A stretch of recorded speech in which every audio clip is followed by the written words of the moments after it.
Salut à tous, c'est Pang de la chaîne, bienvenue sur cette vidéo qui aujourd'hui va parler d'un ouvrage, celui-ci, Hypnothérapie, volume 1, cours 100, Monica Gears-Dahl.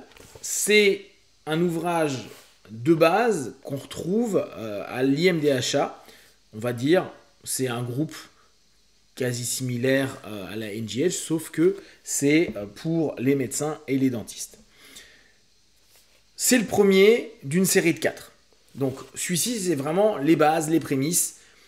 Pour ceux qui connaissent un peu l'hypnose, vous verrez des choses que vous avez déjà lues et étudiées. Pour ceux qui ne connaissent pas, je trouve que c'est un excellent ouvrage pour comprendre les théories et capter comment ça fonctionne, aussi bien du pré-talk, au pré-test, aux inductions, aux suggestions, etc. etc.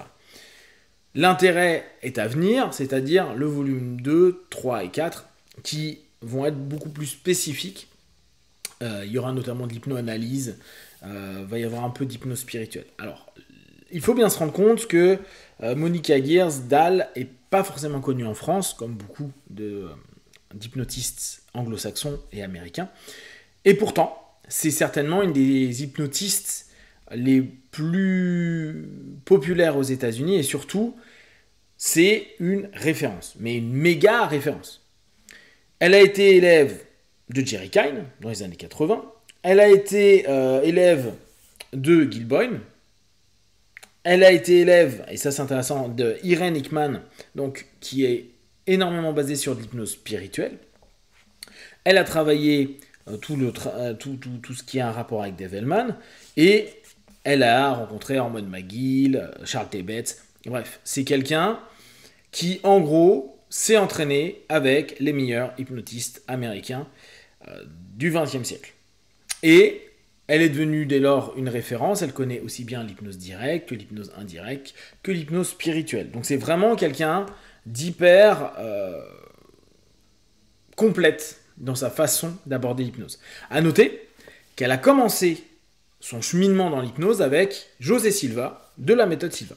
Donc il y a vraiment un croisement de plein de choses qui fait que quand on lit son ouvrage et quand on voit son travail, on se rend compte que on a affaire à une passionnée, on a affaire à quelqu'un qui s'y connaît très bien, qui connaît les différentes tendances, qui n'est pas fermé sur une façon de faire, qui a développé sa manière de percevoir l'hypnose, et c'est vraiment intéressant. Cet ouvrage-là, donc comme je vous disais, il est basique, et il est pour ça très bien pour des néophytes.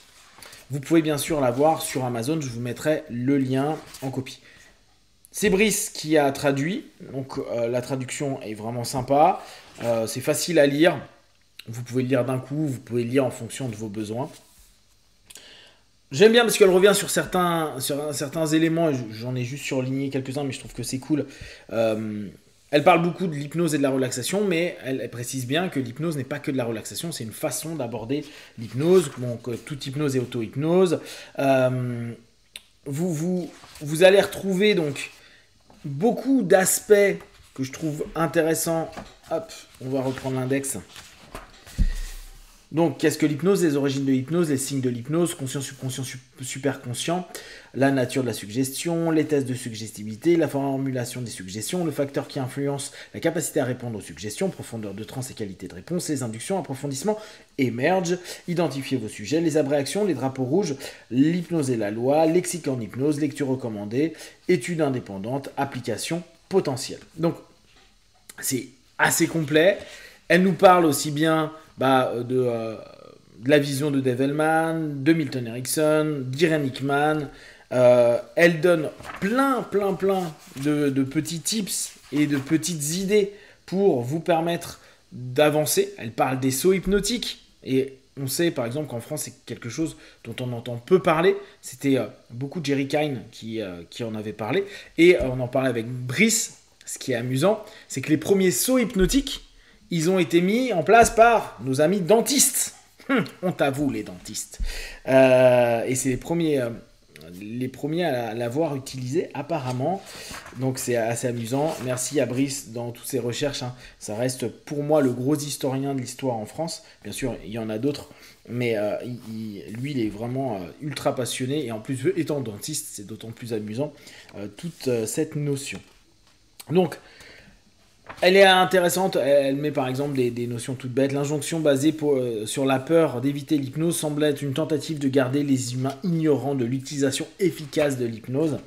On sait très bien que l'hypnose aide énormément. On a des petits rappels historiques comme Benjamin Franklin qui a déclaré que les patients ne pouvaient être guéris que par leur propre imagination, exprimant ainsi l'impulsion de la médecine psychosomatique des années avant que le terme soit inventé. Vous vous souvenez, c'est quand Benjamin Franklin est allé étudier ce que faisait Anton Mesmer. Donc plein de petites anecdotes, plein de petites façons de penser, des références qui sont plutôt intéressantes pour chacun d'entre nous. Ce qui est sympa, c'est que dans l'ouvrage, il y a des évaluations, donc il y a des questions qui sont posées par rapport à chaque partie du cours. On retombe sur les éléments de base, qu'est-ce que le conscient, le subconscient, etc. Elle revient sur des phrases clés comme « Lorsque la volonté et l'imagination s'affrontent, l'imagination gagne toujours ». Donc on connaît ces principes et ces logiques-là.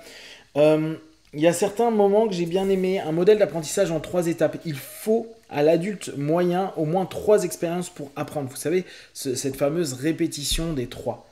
La première fois qu'une idée est présentée, l'individu moyen la rejette comme étrangère.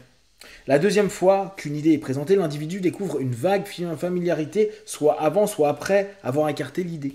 Et enfin, la troisième fois qu'une idée est présentée, l'individu la reconnaît comme familière et peut se rappeler les 2 souvenirs précédents pour les comparer. Donc c'est pour ça que très souvent, nos suggestions, on les répète 3 fois.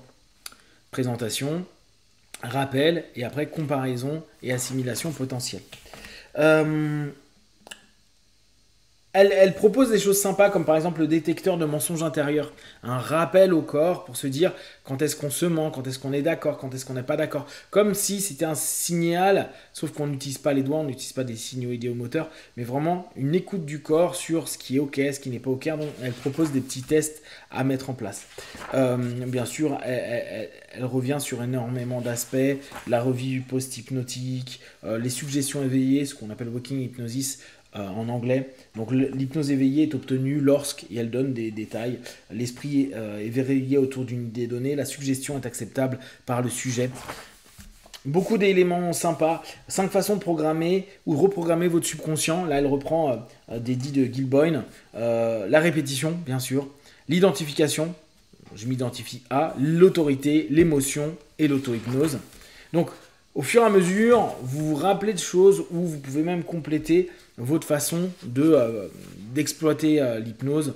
Bon, elle explique, elle décrit même la sémantique que vous pouvez utiliser pour certains pré-tests, catalepsie de bras, etc., sur les tests de balancement posturaux, par exemple, que vous connaissez certainement, mais qui est toujours intéressant à revoir et à voir comment tout à chacun peut, au travers de sa sémantique, exprimer des choses. 3 éléments nécessaires à l'hypnose. Vouloir être hypnotisé, avoir confiance dans l'hypnotiseur et être libre de toute peur de l'hypnose. D'où le fait qu'on fasse des pré-talks qui sont plus ou moins importants. Elle propose des tests d'amnésie pour emmener les personnes vers des amnésies. Elle explique pourquoi elle utilise telle ou telle chose. Elle rappelle des inductions très simples comme celle de la fixation des yeux. Elles disent appris chez OpenHypnose, donc c'est cool. En plus, elle donne ses références. Donc par exemple, celui de compter de 1 à 20 en ouvrant, fermant les yeux, etc. Et en entrant, en gros, en faisant un fractionnement. Elle donne plein de petites choses qui sont vraiment cool. Comme je vous dis, si vous avez quelqu'un qui s'intéresse à l'hypnose, qui veut apprendre et comprendre des sujets théoriques et apprendre aussi à utiliser des petits exercices tout simples, c'est vraiment un très bon ouvrage. Après, elle donne plein de lectures, de références. Après, elle donne des petites fiches complémentaires pour permettre à tout à chacun de pouvoir avancer dans ce cheminement-là. C'est le premier. Ça reste de la base.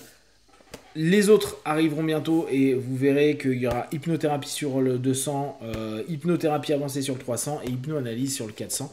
Et là, il y aura des mélanges entre un côté très direct, d'autres plus indirects et spirituels. N'hésitez pas à vous le procurer. Si vous avez des questions et des remarques, vous les partagez sur Facebook, YouTube. J'y répondrai le plus rapidement possible. Comme d'habitude, de tout ce que je propose, ne prenez que ce qui est bon et juste pour vous. Testez, observez, analysez et concluez. Be one. Ciao.